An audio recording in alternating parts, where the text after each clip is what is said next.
ইরানের সশস্ত্র বাহিনীর chief of staff major general Abdur Rahim Musavi ঘোষণা করেছেন, দখলদার ইসরায়েলি শাসনের বিরুদ্ধে শীঘ্রই শাস্তিমূলক অভিযান শুরু করতে যাচ্ছে ইরান।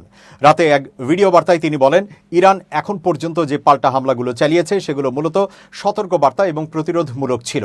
প্রকৃত শাস্তিমূলক অভিযান এখনও শুরু হয়নি। এক প্রতিবেদনে এই খবর দিয়েছে তাসনিম নিউজ। তিনি বলেন, যেসব সামরিক অভিযান আমরা এখন পর্যন্ত চালিয়েছি তা শুধুই হুঁশিয়ারি। ইসরায়েলি আগ্রাসনের প্রতিক্রিয়ায় এখন শাস্তির পালা আসছে।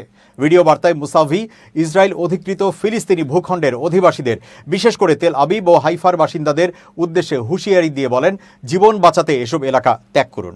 বেনিয়ামিন নেতানিয়াহুর পশুত্বসুলভ আকাঙ্ক্ষার বলি হবেন না। তিনি আরও বলেন, ইরানি জাতি কখনো কোনো আগ্রাসনের সামনে মাথা নত করেনি, ইতিহাস তার সাক্ষী।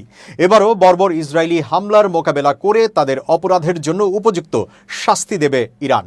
ইরানের সর্বোচ্চ এই সামরিক কর্মকর্তা জানান, ইসলামী বিপ্লবী গার্ড বাহিনীর অ্যারোস্পেস ফোর্স এবং বিমান প্রতিরক্ষা ইউনিটের পাশাপাশি সেনাবাহিনী, পুলিশ এবং গোয়েন্দা মন্ত্রণালয় একত্রে সমন্বিতভাবে কাজ করছে। এই বাহিনীগুলো একযোগে শত্রুর বিরুদ্ধে অভিযান পরিচালনা করছে এবং গুরুত্বপূর্ণ ও কৌশলগত লক্ষ্যবস্তুতে আঘাত হেনেছে।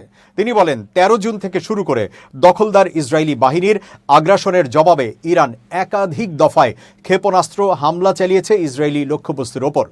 ইসরায়েলের এই উস্কানিমূলক হামলায় ইরানের পারমাণবিক স্থাপনা, সামরিক ঘাঁটি ও আবাসিক এলাকাগুলো লক্ষ্যবস্তুতে পরিণত হয়। এতে নিহত হয়েছেন ইরানের শীর্ষ সামরিক কমান্ডার, পারমাণবিক বিজ্ঞানী এবং সাধারণ নাগরিক, যার মধ্যে 45 জন নারী ও শিশু রয়েছে বলে জানিয়েছে ইরান।